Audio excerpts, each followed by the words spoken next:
যুক্তরাষ্ট্রের সীমানা পেরিয়ে ডেমোক্র্যাটদের সম্ভাব্য প্রেসিডেন্ট প্রার্থী কমলা হ্যারিসের জনপ্রিয়তা বাড়ছে ইউরোপে।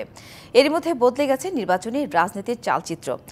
এক সপ্তাহ আগেও বিভিন্ন জরিপে দেখা যায় যুক্তরাষ্ট্রের অধিকাংশ মানুষ ধরে নিয়েছিলেন আগামী নির্বাচনে ডোনাল্ড ট্রাম্পকে ঠেকানোর কোনো পথ নেই। রবিবার থেকে অবস্থা বদলেছে পুরোপুরি।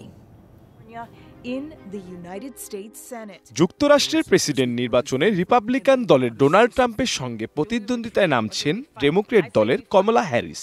এমনটাই ঠিকঠাক, এখন কেবল আনুষ্ঠানিক ঘোষণার অপেক্ষা। এ নিয়েই ভোটারদের মধ্যে চলছে নানা তোলপাড়। দেশটির বর্তমান প্রেসিডেন্ট জো বাইডেন দ্বিতীয় মেয়াদের প্রতিযোগিতা থেকে সরে দাঁড়ানোর ঘোষণার ৪৮ ঘন্টার মধ্যে ডেমোক্র্যাট ডেলিগেটদের প্রায় ২,০০০ কমলার প্রতি সমর্থন প্রকাশ করেছেন। ফলে আইনত কমলার প্রার্থিতা ইতিমধ্যে নিশ্চিত হয়েছে। আগামী মাসে শিকাগোয় দলীয় কনভেনশনে তার প্রার্থিতা আনুষ্ঠানিকভাবে গৃহীত হবে। পর্যবেক্ষণে দেখা গেছে অনেক নতুন ভোটার নাম নিবন্ধন করেছেন।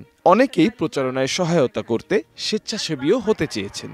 যুক্তরাষ্ট্রের নাগরিকদের বাইরে ইউরোপেও কমলা হ্যারিসের পক্ষে বাতাস বইতে শুরু করেছে। ডেমোক্র্যাট পার্টি এখন কার্যত দলীয় প্রার্থী হিসেবে ভাইস প্রেসিডেন্ট কমলা হ্যারিসের প্রার্থিতার ব্যাপারে একমত। নানা মত ও পথে এই দল বিভক্ত।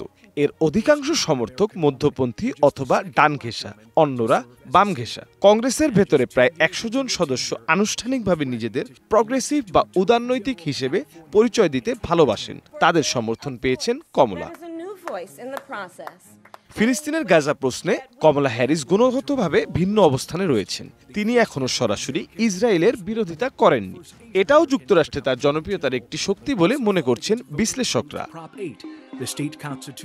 ইউক্রেন যুদ্ধে পরিকল্পনা, গাজা সংঘাত নিরসনে কার্যকর উদ্যোগ এবং যুক্তরাষ্ট্রের টালমাটাল অর্থনীতি নিয়ে কমলার নীতি ও মনোভাব সামনের দিনে প্রচারণার নিয়ামক হয়ে উঠবে, এমনটাই আশাবাদ বিশ্লেষকদের। Mirza Sanowar Hossain, DBC news desk.